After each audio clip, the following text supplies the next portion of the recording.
2022 के बाद की जो दुनिया है उसमें जो बड़े देश हैं वो छोटे देशों पे राज करेंगे, बड़े देश छोटे देशों को गुलाम बना कर रखेंगे। दूसरे कहा है कि अगर तुम मेरे मामले में दखल दोगे तो मैं एटम बम छोड़ दूंगा, और एटम बम छोड़ दूंगा तो ये वर्ल्ड वार हो जाएगी, पूरी दुनिया नष्ट हो जाएगी।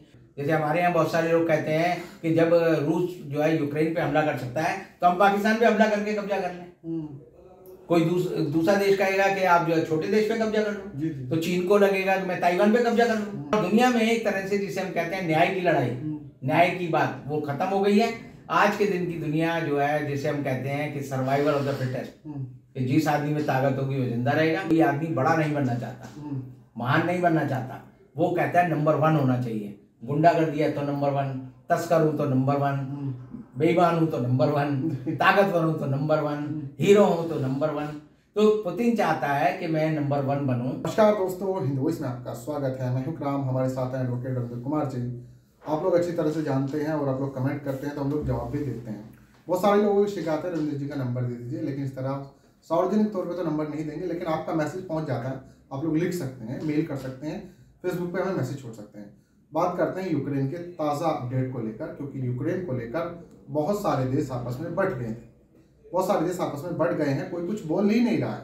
यूक्रेन बर्बाद हो रहा है, तबाह हो रहा है, कोई कुछ बोल नहीं रहा। एक आप लोगों को याद होगा कि जब वर्ल्ड वॉर हुई थी 1945, या फर्स्ट में देख लिए, सेकंड में देख लिए, और भारत आज़ाद हुआ था, उसके साथ साथ 117 देश आज़ाद हुए थे और कई सारे गुट बन गए। दुनिया की पॉलिटिक्स बदल गई। फिर उसके बाद कोल्ड वॉर हुआ जो कि 1991-92 तक चला, वो खत्म हो गया। उसके बाद अब ये जो बिल्कुल मॉडर्न टाइम चल रहा है, जिसमें टेक्निकल हम युग कह सकते हैं, बहुत सारी चीज़ें बदल गई हैं। हम लोग आसमान चांद पता नहीं कहाँ पहुँच चुके हैं, और ऐसे में अब जो सारी दारोमदार है वो आ गया पावर का, जिसके बाद जितनी पावर वो कहीं पर भी कब्जा कर सकता है, जैसा कि हमें यूक्रेन में देखने को मिल रहा है। कोई कुछ नहीं बोल रहा है, ना नेटो बोल रहा है, ना अमेरिका बोल रहा है, सब खामोश हैं। सर, ऐसे में आप किस तरह से देख रहे हैं ये जो वर्ल्ड की पॉलिटिक्स बदल गई है? देखिए, दुनिया में एक ही सिद्धांत है कि मुहावरा है जो हमेशा चलता है कि जिसकी लाठी उसकी भैंस, माइट इज राइट, कि जिसके पास ताकत है वो कुछ भी कर सकता है। और हमारे गोस्वामी तुलसीदास ने भी जो रामचरितमानस है उसमें कहा है, समर्थ को नहीं दोष गुसाएं, कि जो ताकतवर होता है उसको दोष नहीं लगता, सब उसकी तरफ हाँ हाँ करते हैं, सब उसकी जय जयकार करते हैं। अब ये यूक्रेन का जो झगड़ा है ये बड़ा विचित्र झगड़ा है। इसमें हम देख रहे हैं कि एक देश दूसरे देश को दबोच रहा है, उस पर हमले कर रहा है, उसकी जो इमारतें उनको तबाह कर रहा है, और सारा दोष भी वो उसी पक्ष का बता रहा है जिस पे वो हमला कर रहा है। तो ये स्थिति जो है, आप समझिए कि 100 साल में पूरी की पूरी दुनिया का नक्शा जो बदला है, उससे अगर हम चलेंगे तो इसको समझने में आसानी होगी। पहले पूरी दुनिया में पहला विश्व युद्ध हुआ, फिर दूसरा विश्व युद्ध हुआ, और दूसरे विश्व युद्ध में पूरी दुनिया में एक बार एक खतरा ऐसा लगा कि पूरी दुनिया पे हिटलर का राज होगा, मुसोलिनी का राज होगा, स्टालिन का राज होगा, जो रूस के उस समय के नेता थे। क्योंकि हिटलर बहुत ज़्यादा महत्वाकांक्षी था, उसने रूस पर हमला कर दिया, रूस पर कब्जा करने के लिए। और रूस पर कब्जा करने के लिए जब उसे हमला किया तो रूस को मजबूरन जो मित्र राष्ट्र जिसे हम बोलते हैं, ब्रिटेन हो गया, अमेरिका हो गया, फ्रांस हो गया, उनके साथ जाना पड़ा। और तब 1945 में जब दूसरा विश्व युद्ध जब खत्म हुआ तो उसका अंत इस बात से हुआ कि हिरोशिमा नागासाकी पर अमेरिका ने 2 परमाणु बम गिराए, और उस परमाणु बम की वजह से जापान की पूरी कमर टूट गई और पूरी दुनिया को पता चला एक नया हथियार आ गया। और तब जो है सारी जो शत्रु देशों की सेनाएं थी, जापान की सेना ने, जर्मनी की सेना ने, इटली की सेना ने सरेंडर कर दिया। उसके बाद हिंदुस्तान आज़ाद हुआ 1947 में, और हिंदुस्तान आज़ाद हुआ तो 2 देश बने, हिंदुस्तान और पाकिस्तान। और उसके बाद जो है पूरी दुनिया के छोटे छोटे देशों को लगा कि हम जो है इस औपनिवेशिक ताकत जो है, जो ब्रिटेन है, इनका जो इम्पीरियलिज्म था, उसके खिलाफ खड़े हो सकते हैं। और सब छोटे छोटे देश जो है 117 देश हिंदुस्तान की आज़ादी की वजह से दुनिया में आज़ाद हुए। पूरा अफ्रीका आज़ाद हुआ, पूरे एशिया और यूरोप और दूसरे जो लैटिन अमेरिकन देश हैं वो आज़ाद हुए, और पूरी दुनिया में एक नई लहर आई लोकतंत्र की। अब लोकतंत्र की लहर आई तो उसके बाद जो है दुनिया में 2 खेमों में लड़ाई फिर भी होती रही। दुनिया जो है बाइपोलर यानी 2 ध्रुव में बदल गई। एक का अगुवा जो था अमेरिका था, जिसे नाटो संगठन बना रखा था, और एक का जो था रूस था, जिसे वारसा बना रखा था। तो यूएसएसआर ने वारसा बना रखा था, और हमने इन्होंने बना रखा था, दोनों के बीच जो है झगड़ा होता था। और तब ये कहा जाता था कि रूस की पूरी शक्ति जो है एक आयरन कर्टेन यानी लोहे की दीवार के पीछे छिपी हुई है और वो पूरी दुनिया से कटा था। जब गोर्बाचोव आए तो गोर्बाचोव ने जो है लिबरलाइजेशन की पॉलिसी शुरू की और उसकी वजह से पूरा यूएसएसआर टूट कर 15 देशों में बदल गया। और 15 देशों में बदल गया तो जो वार्सा संधि थी, वार्सा पैक्ट था, वो भी खत्म हो गया। और वार्सा पैक्ट खत्म होने के बाद पूरी दुनिया में एक न्यू लिबरलिज्म शुरू हुआ। हमने देखा कि गेट्स आया और दूसरे बहुत सारी संधियां हुई और देशों के बीच में खूब व्यापार होने लगा, मुक्त व्यापार जिसे बोलते हैं। और उसमें चीन ने सबसे ज्यादा तरक्की की, सबसे ज्यादा फायदा चीन को हुआ।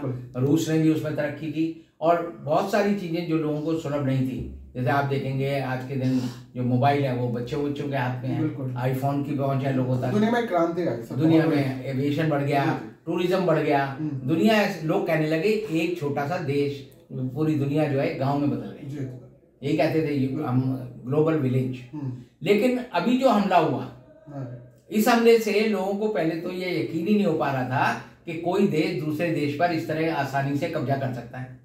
और दूसरा, लोगों को लगा कि बाकी देश जो है वो इतने डर गए रूस से कि उनके अंदर हिम्मत नहीं है कि ये भी कहें कि भाई तुम गलत कर रहे हो। यूरोपियन यूनियन के देशों ने जरूर उस पर थोड़ी पहल की, लेकिन नाटो जो कि सैन्य शक्ति से पूरा ताकतवर है, जो कि जिसके दम पर जो है यूक्रेन के जो जेलेंस्की जो वहाँ के प्रेसिडेंट हैं, उनको यकीन था कि नाटो हमारी मदद करेगा। लेकिन नाटो ने लिप सर्विस दी है, कोई उनकी मदद वैसे नहीं की। और अब जो है एक देश पिट रहा है। अगर इसी तरह से आप देखें तो ये क्यों पिट रहा है, हर एक के मन में सवाल आएगा। तो सवाल ये है क्योंकि रूस ने कहा है कि अगर तुम मेरे मामले में दखल दोगे तो मैं एटम बम छोड़ दूंगा, और एटम बम छोड़ दूंगा तो ये वर्ल्ड वार हो जाएगी, पूरी दुनिया नष्ट हो जाएगी। क्योंकि दुनिया में इस समय आज के दिन 7800 के करीब जो है एटॉमिक हथियार हैं। और इन एटॉमिक हथियार का जो आपका कॉन्फ़िगरेशन अगर समझें तो ये है कि अगर एक एटम बम एक जगह से उड़ेगा तो दुनिया के बाकी एटम बम जो होंगे वो अपने आप जो है अपलोड हो जाएंगे। अच्छा, उनको सिस्टम है उनमें प्री वार्निंग सिस्टम, उससे वो एकदम लड़ने की स्थिति में आ जाएंगे। और जैसे ही एक बम गिरेगा बाकी बम अपने आप चल पड़ेंगे, आप उन्हें रोक नहीं सकते। फिर तो पूरी दुनिया को अगर हम कहेंगे नष्ट करना है पृथ्वी को, तो इसको नष्ट करने के लिए सिर्फ जो है 15 एटम बम काफी है। 15 एटम बम से ये पृथ्वी जो है पूरी नष्ट हो सकती है। 7800 एटम बम। अब उसमें सबसे बड़ी जो बात है वो ये है कि यूक्रेन के पास जब यूएसएसआर टूटा तो 1400 एटम बम थे। 1400 एटम बम थे। यूक्रेन की ताकत जो है सोवियत रूस की जो ताकत है उससे ज्यादा थी।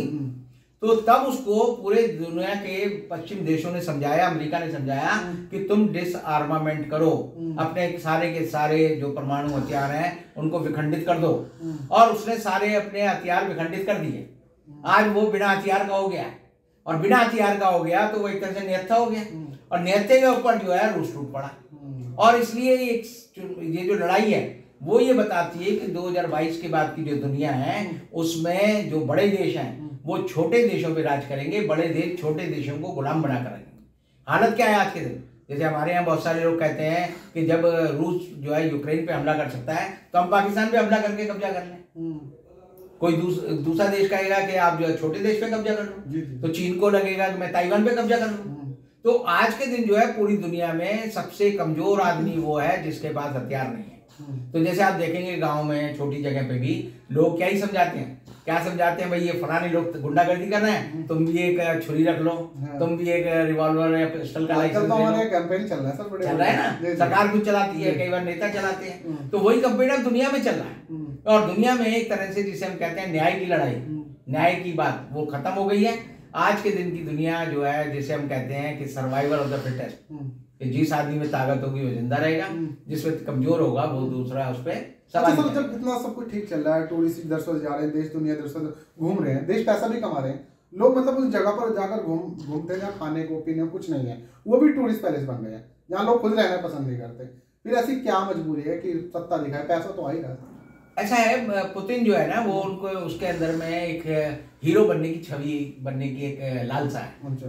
पुतिन को लगता है कि मैं दुनिया में बेताज बादशाह, जो बड़ा गुंडा होता है, एक आदमी क्या चाहिए।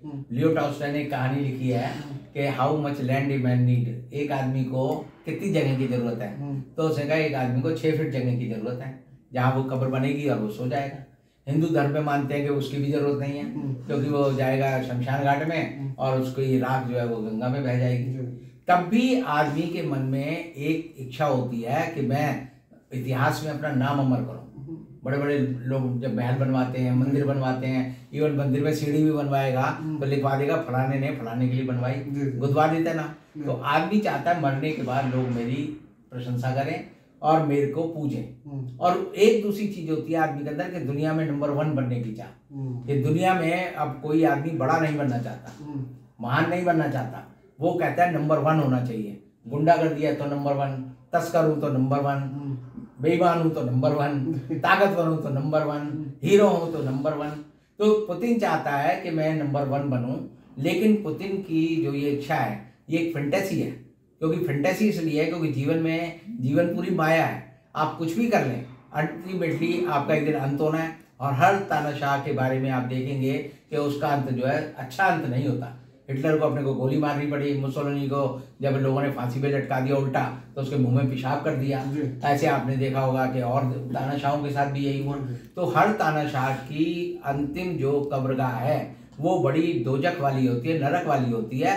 लेकिन वो चूंकि अपने अहम में, ताकत में, अहंकार में अपने को समझता है कि मैं ही जीतूंगा, अल्टीमेटली वो जीतता नहीं है, लेकिन मानवीय सभ्यता का वो जरूर बहुत बड़ा नुकसान करता है। और यही नुकसान जो है इस समय हम देख रहे हैं कि व्लादिमीर पुतिन जो कि रूस के राष्ट्रपति वो कर रहे हैं। बहुत बहुत शुक्रिया सर, आपने इसमें वर्ल्ड पॉलिटिक्स से लेकर यूक्रेन में जो कुछ हो रहा है वो आपने अच्छी तरह से समझाया। फिर इस मुद्दे पर फिर बात करेंगे सर से किसी और पर कि क्या क्या बदलाव आने जा रहे हैं, और लगातार बात करते रहेंगे क्योंकि देखते हैं यूक्रेन में हालात क्या होंगे आने वाले वक्त में, और हमारी सरकार इससे कितना सबक लेती है वो भी देखने वाली बात होगी। किसी और एपिसोड में रविंद्र कुमार जी से आपकी मुलाकात कराएंगे, तब तक के लिए दीजिए इजाजत।